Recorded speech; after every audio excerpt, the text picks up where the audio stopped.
1942 about war in France as a good history, right? So in any event, kind of learning from him, I got to start to see more of the perspective of the arts in general. But then he goes, yeah, you're going to learn Brazilian Jiu-Jitsu. And I'm like, I don't really want to learn Jiu-Jitsu, and he goes, yeah, no, it should be good for you. And then my Aunt Paula calls, and she's like, okay, you're going to do it. We're going to get you, we get you set up. Don't worry about everything. You just sign up and you do this thing. I'm like, I don't want to. And then I thought in my head, and I was sitting at the Jolly Roger, because I was staying at the Jolly Roger, which is one of the cheaper hotels right down the street from the academy. And I'm like, and I'm thinking about my dad, and I'm like, if it was my dad and he had said, you're going to do this, I would have just said yes. So then I relented and I started, and I enjoy Brazilian Jiu-Jitsu. I didn't really learn a new way to lock an arm or a shoulder or a choke. Right, of course not. But you learn how to move, and you learn how to calculate gravity differently and other things. Well, and it helped me for my law enforcement. You brought up something earlier before we turned on the camera. You brought up Dumug. And what do you think are the similarities or differences with... the physics are always the same, right? Right. And I have had the opportunity to work with Abundio Bayet, Guillermo Arniz training, right? And Alban he's a lovely human being. That guy is an amazing person. Really, very talented. His martial arts, his stories. He gave me some interesting back history for DAZN and stuff like that because of his activity in the Laguna and Paete area in the Philippines. Wow. But and I got to learn some of his Buno as well, right? So it's really cool.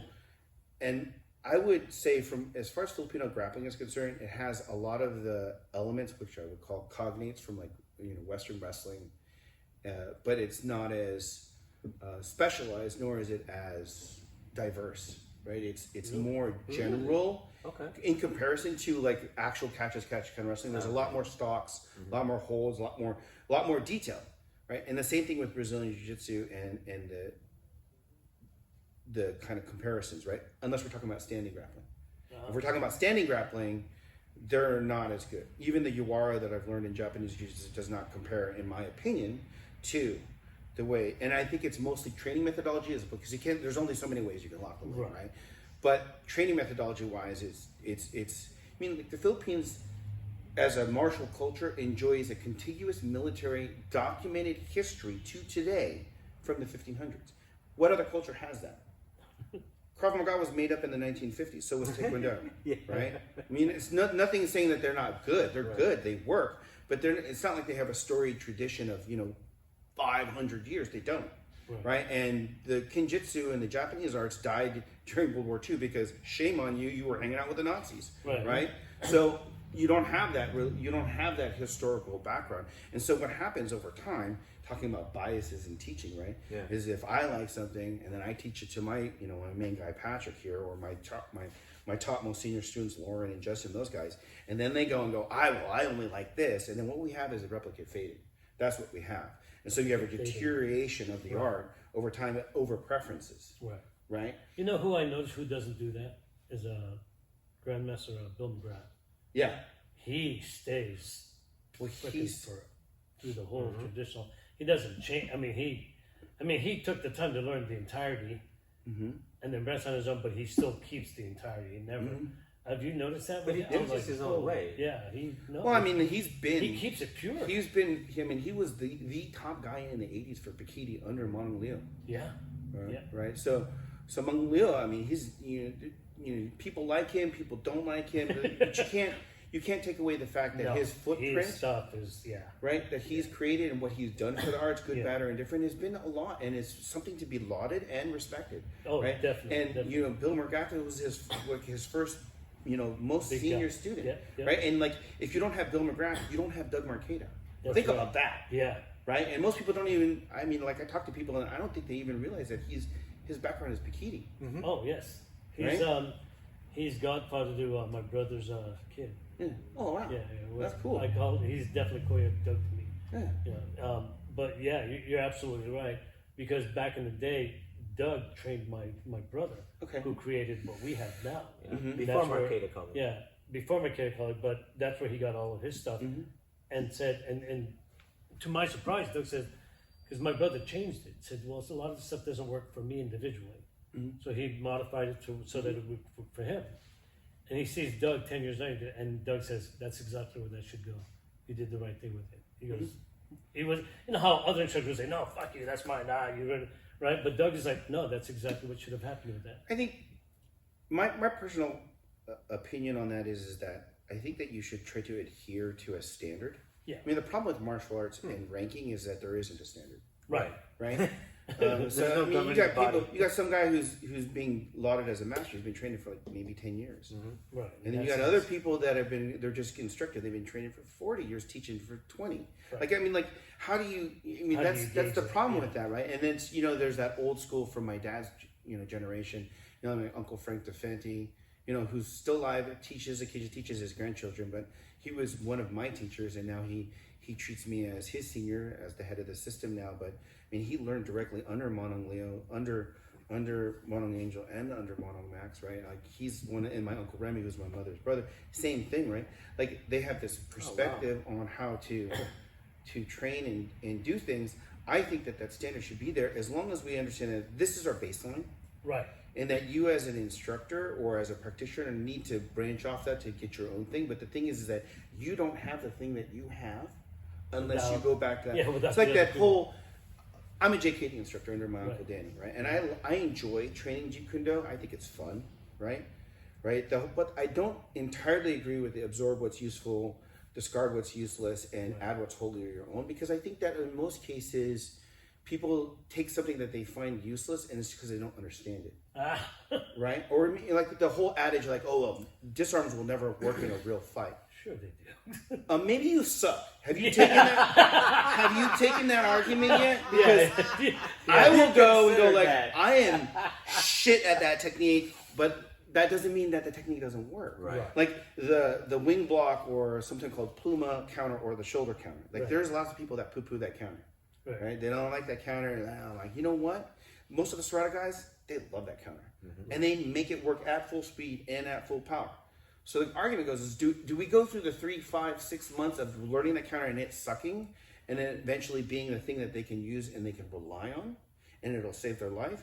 Or do we go like, that's not very good, I've been training for 2 months, and so I'm just going to leave 2 months. Like, I mean, like, maybe you're just terrible at the technique. Right. You know, so I'll give you the anecdote. The anecdote is that according to my Uncle Danny, Mono Max Sarmiento had been in over 300 street fights, worked for the Tongs, did that whole thing, right? Was because he's passed, right? U.S. Marine and all those other things. I mean, he was a solid man. He had this reputation of fighting. Like, that's why people respected him as far as an discriminator was concerned. And his empty hand and his knife is very well respected, right? 300 fights, 200 of them allegedly with a knife. I asked a couple people that trained with him, including my father, I'm like, did he have a lot of scars? And he was reputed to have disarmed many people, single-handed disarms and double-handed, like the standard disarms that you would manipulate with both hands, right? And they're like, no, not really. I'm like, that's crazy. So there's this whole like tactical, reality-based martial arts guys that are like, you know, disarms are a fantasy.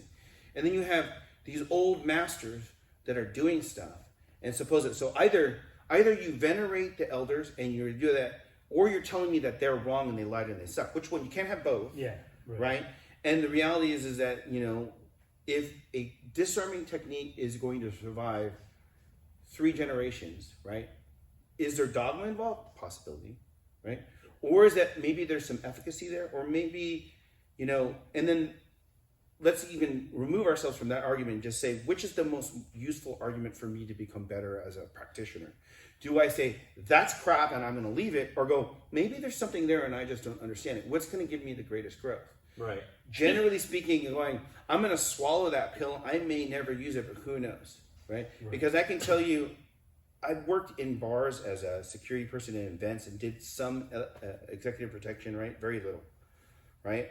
And then I worked as a fugitive retrieval agent for a number of years.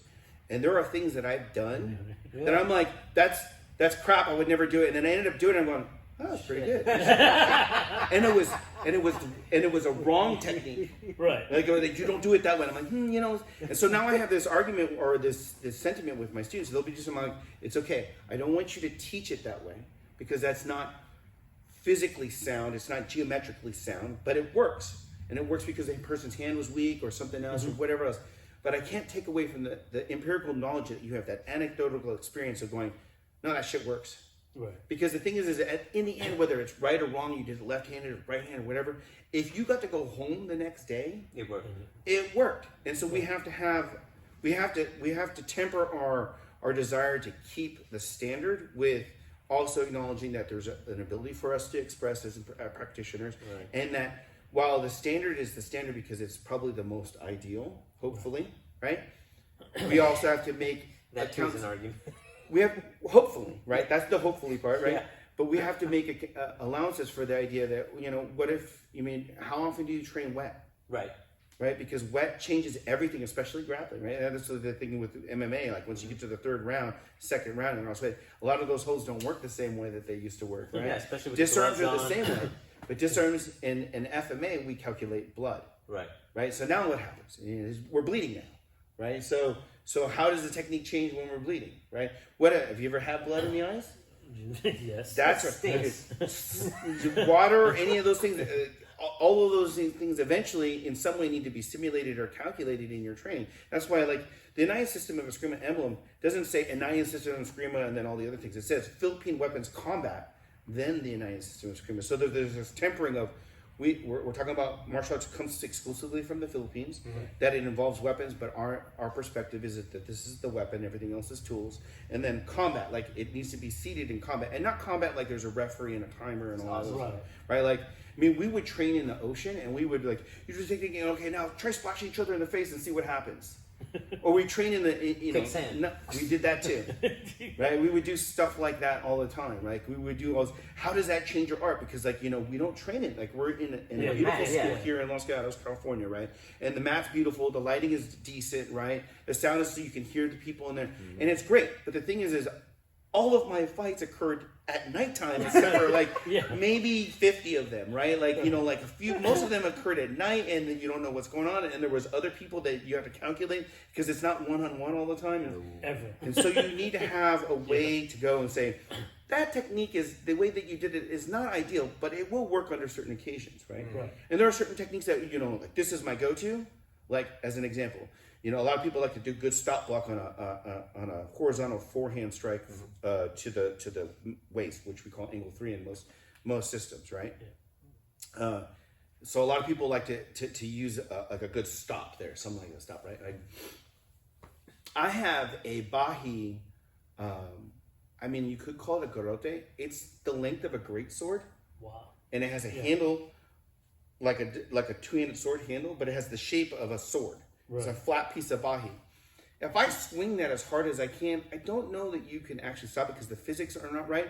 And then just bring that to tapada or Forgo de Pa, which they use a 50+ inch weapon. Right?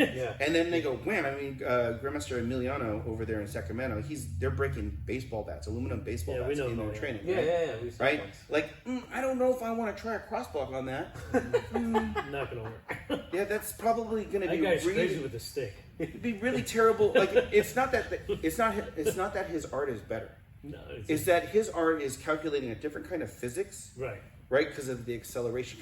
So what's happening here is I'm swinging, and as I swing here, so these are my access points and then my center line. But then I have this pivot point here that creates now my access point is in between my hands at the last action. That's called superpositioning in physics. So now I have a force multiplier in the way that I articulate the tool. That's not.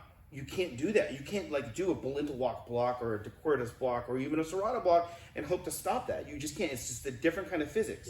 Yeah, you're going to fly back real hard. Which is why you have Largamano techniques, right? And you have other things. And my Uncle Tony tells a story about you want to fight a BJJ guy? Fight him in 3 feet of water. Right? It's going to change everything. It doesn't mean that you're going to win, but it's going to be hard for him to pull guard if he's going to have to be underwater. Right. Now it's a question of who's a natural diver, who's a free diver, who can hold their breath, right? Or if you want to fight a guy that's going to use a long tool or use long tactics in the middle of a bar in between all the stools and stuff like that, you're not going to have the freedom of motion that you. So and that's really martial arts, right? One of the things that I will always remember, I guess it was something that Inosanto said, is that if you really want to get good, you got to fight outside. You got to learn outside of your own system. Well, you're never going to fight anybody in your system, not for real. Yeah, right. I mean, Right. that's what he says. You know, if you really want growth, you got to learn all the other things, and don't be afraid to do that. And that's really where kind of like the impetus of organizations like the Dog Brothers may have come from, right?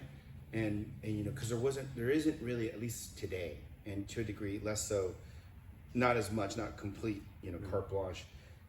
Back then when they started, that's Mark Denny and Arlen Sanford and Eric Naus and Richard. I know those guys. Not Richard, Burton Richardson, right? Mark. Those guys, right? Mark Denny and all this stuff. They were doing the fighting. They would do it outside of the school because, you know, there's a liability issue, right? So this is conjecture on my part, but this is where I see that kind of happening. I mean, the same thing happened here. Like, my father founded the United Systems Agreement here in the 1970s. Right? He had been training privately with Manong Leo, Manong Angel, Manong Max for, you know, about a decade, right? I started training in 1965, 64-ish, depending upon the instructor, right? Stopped really training with him by mid-70s, right? Started the United Systems Agreement for certain reasons, right? And, you know, they would put on karate helmets and they took steel grill, like that you would make, like if you were to makeshift your own barbecue, and they would make a grill mask that they would then get leather for, and they would basically, you'd strap it over the karate helmet so that it would protect your eyes, Right. and then they would just use rattan. This is 1970s, right? And then beat each other. Just like we did, like people come, because this is in my backyard when I was a kid, and people like my uncle Remy would have like a cut over his eye. Some guy would end up with a broken hand. I mean, and so, you know, that's the nucleus or the DNA of the United Systems Agreement. We still adhere to that tradition, but I mitigate a lot of the damage because like my students are like doctors and they're lawyers and they're like engineers. I don't want the liability, and Why I don't can't want you operate? I don't want to ruin their Saturday's class really messed me up. I don't want to ruin their ability to take care of themselves. So Right? how do you then supplement that intensity, that realism into your teachings now? Well, you can't be a guru without doing that. But not everyone has to be a guru. Right? Not everyone has to be a black belt. Right? Some people are just going to practice because they like it. Some people are just there for the social aspect. Right. Some people are there, like, most people think that I was this bad artist, like you were saying. Most people think I'm aloof, or I think I'm better than other people, or I'm like, no, I'm focused on the training. No, I never got that. I just, I was like, dude. But no, this but guy's people, I don't want to piss them off. people actually have that. Like, Yeah. they're like, oh, he was just, you know, Yeah. this guy in class, he was like a jerk, or, you know, I've gotten feedback from people over the years and saying that we thought you were this way. Yeah. I'm like, and then they would go out with me for dinner after or something like that. I'd be a completely different person. I'm like, no, we're training and I'm focusing, because if I take my eye off of you, I might lose my eye. Right. I mean, that was the way that I was brought up, you know. And then I was brought up with, son, if you get in a fight, you come home, you fight me. I don't care if you win. I don't care if you lose. I don't care if you have a right to start that fight or get into that fight. So when you have that as a 6-year-old, Yeah. right? That I don't get in a fight in kindergarten. I don't get in a fight first grade, second grade, so all the way up until my father passes. But like, you know, certainly into high school, right? Your perspective on how you're going to behave in the class is going to be different. Right. How you're going to conduct yourself in the training is going to be different. It's not necessarily going to be me. That's just the way that I ended up behaviorally responding to that. Yeah. And my response was, I'm going to focus, because this is a thing, and I bring that to the way that I teach now, because the classroom is the classroom. you're going to get hurt if you don't.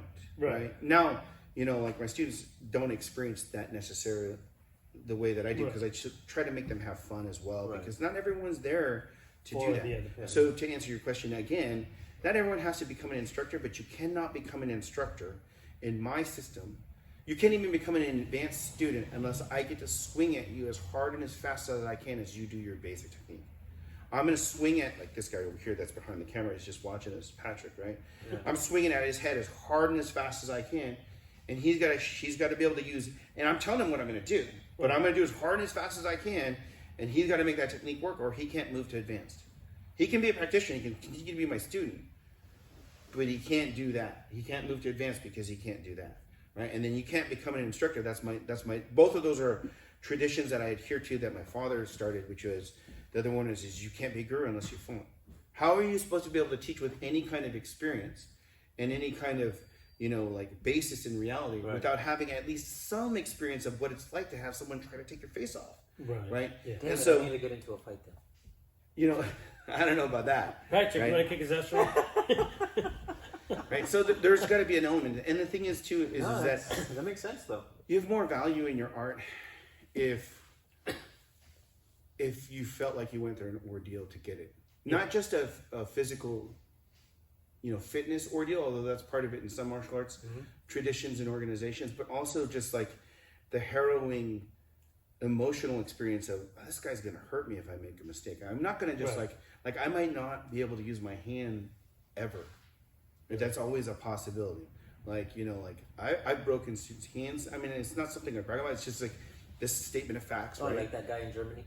That guy, he told me my wrist lock defense wouldn't work. Right? But, So yeah, and of course he's trying not to let Well, it no, work. he had three options. He could have no, left. sorry, I'm thinking of the guy in France. No, the guy in Oh, Germany. there's another guy. No, the guy in Germany decided to participate in class. Oh, okay. That's what he decided to do. I was like, because I'm stuck in that. But I've done different things to the point where I'd had to tone myself down after because I was in this stage of I got to make my dad proud. And so I was being really hard on my students and my sister, who was one of my dad's students as well, very very accomplished martial artist, my sister, right? And she's basically got me to understand that I need to stop breaking students, right? So when your sister has Where's to she tell at? you, Can we talk to her? she lives in Central Valley. so she's the nice one. Is she out there? She's my little sister. Little so sister? Oh. no. Okay. But she, so I got to that point where I had to tone things down. So now, like with my students, like I tell them, if we're like with knives, you need an aluminum, preferably, or wooden knife that simulates that knife. You also need a real version of that knife. You need a plastic or rubber, preferably rubber, right? And then you need a foam instrument that's roughly the same length. And the reason why I do this is, so we can do certain drills and techniques with that aluminum or wooden knife. With the rubber or plastic one, we can do other things harder, but not worry about it. So I can stab your ribs and stuff like that. It's gonna hurt, but it's not gonna necessarily break anything. Whereas if I stab you with an aluminum blade, even though it's completely dull, I will break you. Oh yeah, right? Something. Or I'll break myself because I've hurt my thumb or something like that. And then we use the foam ones with eye protection so we can stab each other in the face. Right. Because even a rubber knife, as flexible as they can still get to the eye. Right. So, and then I say, you need that if you want to go all the way with the training, and then we need the live blade to do slow and moderate pace live blade training, so that I don't believe in unnecessary injury, but it's not a book club, right? We're not English majors. This is you're learning. This is fighting, and so there's going to be some risk involved. Fighting/physics. Yeah, fighting is physics, right? Right. So we have to understand it from that point of view for our students or for us as practitioners to keep ourselves honest. And then there's going to be a point where, as an instructor, that you tone yourself down. Like there's no reason for me to have a 45-minute battle with an 18-year-old. Like there's just no point in that for me, right? Like so, like at some point I have to acquiesce to my age to a degree as I get older. Right? So I like the way he puts it. I agree. After he told us that, I'm a little tired today. I just ran 9 miles before I had 2 private classes, and then he was stretching when we came in. Yeah. I was like, okay, yeah, your age, good. Yeah, you're well, I still believe at being at as best to my potential as I can achieve, There you right? go. Let me ask you a question, because I'm hearing all this great stuff coming from you about your traditional and the way you really catered everything you did because of what your dad showed you and how you really imprinted that. And the standard he created because of it. Now that you're Jason and I in school and not dad, was there anything from dad that you kept or did not keep? I mean, obviously a lot of it you did keep. No, I mean, like we had not arguments. We had heated debates about certain things, right? So there was a point where I was gonna break away because he wanted to run the system. He says, like, well, when you're gone, you're all these other gurus. You're gonna run as a council. And I said, nope. He goes, why? Council? Yeah, he wanted to run it. Because he knew that the others wouldn't fully accept me. Oh, because I was so much younger than them that they were going to have a problem with it, right? Which that's an issue. Which I'm like, nope, I'm not going to do it. And he goes, well, why not? And I said, you want me to be successful at something that you were unsuccessful with the West Coast Screamer Society, which was one of the reasons why that broke up, right? There's so many strong personalities, all had valuable input and all had their own rights to have their, you know, their particular stance. So I'm not trying to take away from that. But it's really hard to get people to get along under those situations. Who's better than who? There's this hierarchy. Especially if they're a bunch of Filipinos. I mean, let's be honest about that. But the thing is like, you know, there are martial artists that are like, I'm real and I've done the real thing, and so then I'm this. And then there's others that are like, this is the only thing that I've done, and so I'm going to rest my whole ego upon this. And there's everybody in between, right? Yep. So it's hard for you to manage all of those groups of people. Some people are doing martial arts and becoming an instructor and getting the high ranking because this is the only thing that they excel on. And so this is how they get respect and honor and stuff, and that's fine. There's nothing wrong with that, right? And there's others that they're doing it because of the history or because of this. My motivation was, at one point, was to make Dad proud, and then it was just be as good as I can and do best for the art. And then my father passes, and then it's make Dad proud. And now it's more like do the best I can for my family system and the art in general, right? So my motivation is not the same as everyone else's motivation, and that doesn't make my motivation better. Right. It's just what my motivation is. It's yours. Right? And so when we were arguing about it, I'm like, I can't do that. Like, you can't do it, I can't do it. Like, you want to run in a committee? Like, I've never seen committees, martial arts organizations that run a committee don't get a lot done in most cases. Right? What unifies people in martial arts is recognition and financial reward.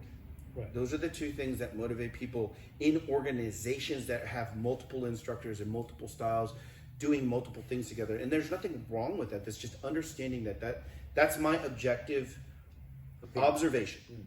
Right?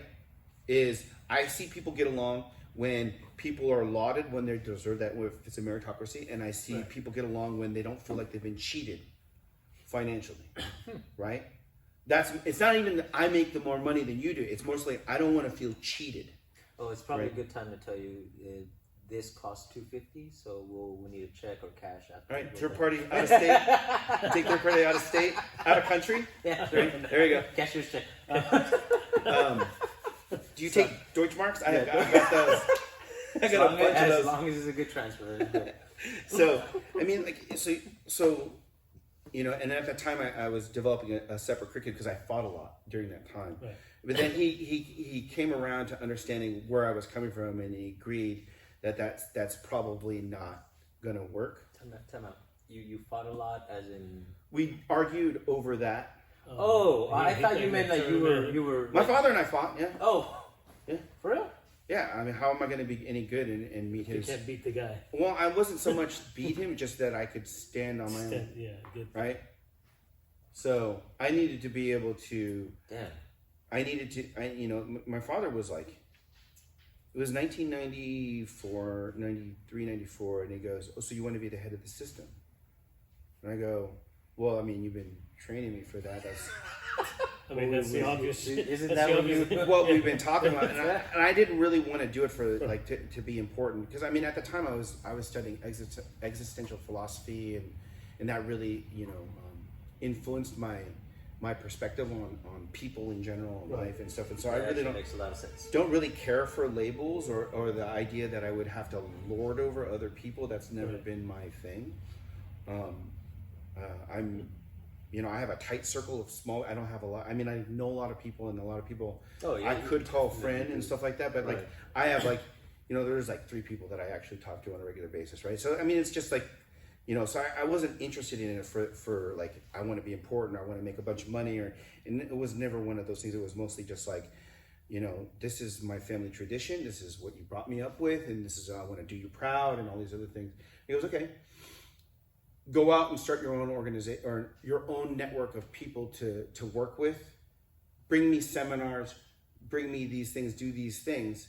And that's where the relationship I have with the Kilahana Martial Arts Association and a couple other organizations comes from is go out and do this.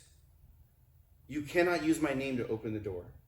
Nice. Yeah, that's what I wanted to talk about. And you cannot go after anybody else that I've already worked with. So like Ed Fong and Ernie Reyes and the people here in the Bay Area that were students of my father's, I couldn't go over there and solicit, I wasn't allowed to solicit them for seminars or lessons or anything like that. Anyway, I had to go out and find my own people and do my own thing and prove myself to those people enough that they would learn from me. And then a good number of them I transferred over to students of my father. I said, all right, you got some basics down there, you think you should learn from my dad. And I just passed it off to him. And I said, the Grandmaster is alive. You should go and learn from him. You know, I mean, like, I know stuff, but the Grandmaster is alive. You should go learn from the Grandmaster, right? And so we did that, and that was how my dad, you know, mentored me into becoming someone that he would deem as worthy, not just because I was his training partner, or, you know, although I trained with him, or his son, or any of those things. You were actually legitimately your own servant. I'd have Now to you go know there. why you and have kept fun. hearing Jason's name versus Yes. his dad's name. Yeah, well, that's just it. You know, every time I've heard about Anai, it was always Jason. Yeah, I to be honest, I never before today, I never knew about your father. He did so much for the Filipino martial arts community. A lot of what you see as structure, at least coming out of the Stockton